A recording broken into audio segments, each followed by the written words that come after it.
India के लिए तो चुनौती उनको इंडिया से ही है। इंडिया को अब जो इतना बड़ा नाम, जिस नाम देने में मैंने सुना है कि हमारी जो देश की सर्वाधिक लोकप्रिय नेता जो है या नेत्री ममता बनर्जी, उनका बहुत बड़ा हाथ है, बहुत बड़ा योगदान है। और उन्होंने अभी अभी पिछले चुनाव में बंगाल में परखच्चे उड़ा दिए बीजेपी के, एनडीए के।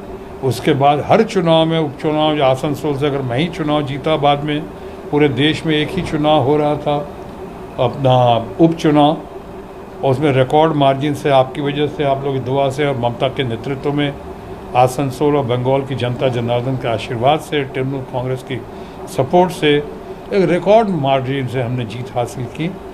और मैं इसके लिए वहाँ के लोगों को बहुत आभारी हूँ।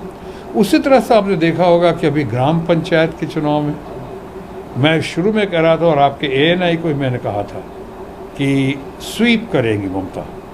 आपने देखा 90% से ज़्यादा, 90% से ज़्यादा स्वीपिंग रिजल्ट दिया है ममता बनर्जी और तृणमूल कांग्रेस ने, और ममता बनर्जी के नेतृत्व में। तो हम एक तरफ कहते हैं कि ममता बनर्जी हैं इंडिया में और उनका बहुत बड़ा योगदान है, वहीं दूसरी तरफ खड़गे साहब हैं, national political icon Rahul Gandhi हैं, राष्ट्र के चाणक्य जो माने जाते हैं शरद पवार हैं, सीताराम येचुरी जैसा विद्वान है इसमें leader of the masses in true sense Lalu Prasad Yadav हैं, इसमें नीतीश बाबू जो हैं इतना मैच्योर्ड, इतना परिपक्व, और नीतीश बाबू के अहमियत को आप कम करके नहीं दे सकते हैं।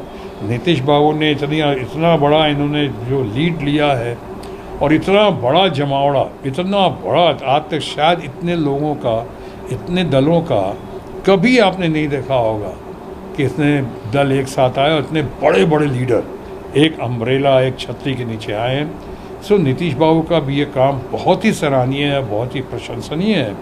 और मैं समझता हूँ आने वाले दिनों में लोग उनको देखेंगे इस मामले में पॉलिटिकली सारे, चाहे आप जो कहें, जो लोग कहें, और उनको एक रोल मॉडल के रूप में देखेंगे।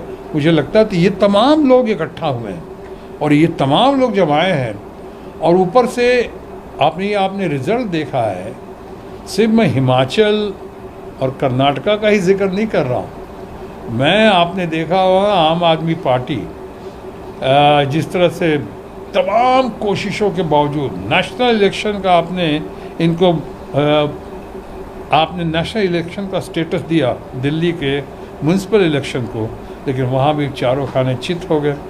और वो हमारे मित्र और केजरीवाल, अरविंद केजरीवाल, बहुत अच्छी तरह से वो उनकी टीम विजयी हुई। तो आपने देखा कि सब लोग साथ हैं। अब एक तरफ कितनी बार आप अपने वादा खिलाफी करेंगे? मैं अपने एनडीए के दोस्तों को कह रहा हूँ, बीजेपी के फ्रेंड्स को कह रहा हूँ, कब तक कहते रहोगे कि रोज़गार देंगे, इतने करोड़ रोज़गार देंगे, और हम साहब इतना आपको पेट्रोल और डीजल का दाम कम कर देंगे। दूसरे सरकार को कब तक आप इसके लिए क्रिटिसाइज करते रहोगे, गालियाँ देते रहोगे? कब तक आप कहोगे कि हम आपके बैंक अकाउंट में पैसा आ जाएगा, इतने लाख हर आदमी को आ जाएंगे? वो तरह तरह की बातें हैं, अब कहने की आवश्यकता नहीं है। ऐसी महंगाई, मैं टमाटर और तेल की बात नहीं कर रहा हूँ, ओवरऑल महंगाई इतनी बढ़ी हुई है। लोग अभी कैसे भूल जाएंगे कि जब डॉलर इतना मजबूत हो गया है, रुपया इतना कमज़ोर हो गया है, उसकी कीमत हमारे यंग स्टूडेंट जो हैं विदेश जा रहे हैं, पढ़ने जा रहे हैं, जो उन पे क्या गुजरती होगी, उनके परिवार पे, उनके लोगों पे। तो ये बहुत सारी बातें हैं। और पॉलिटिकली आपसे भाव करते रहेंगे, चिल्लाते रहेंगे, प्रचार मंत्री बन के झूठी बातें करते रहेंगे, विपक्ष हमको चर्चा नहीं कर, विपक्ष भाग रहा है, भाग आप रहे हो, उल्टा चोर कोतवाल को डांटे, और आप दोषारोपण कर रहे हो विपक्ष के ऊपर। ऐसे नहीं चलेगा। कब तक चलेगा?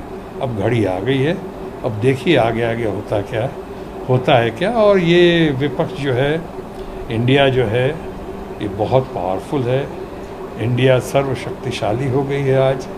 और आप देखेंगे कि भारत की अस्मिता, भारत का अस्मिता का, चाहे मणिपुर की अस्मिता का, चाहे स्वाभिमान का पूरा ध्यान रखते हुए, पूरा उसको एक हमारे लोगों को एक आशा और उम्मीद की छतरी लेकर प्रकाश पुंज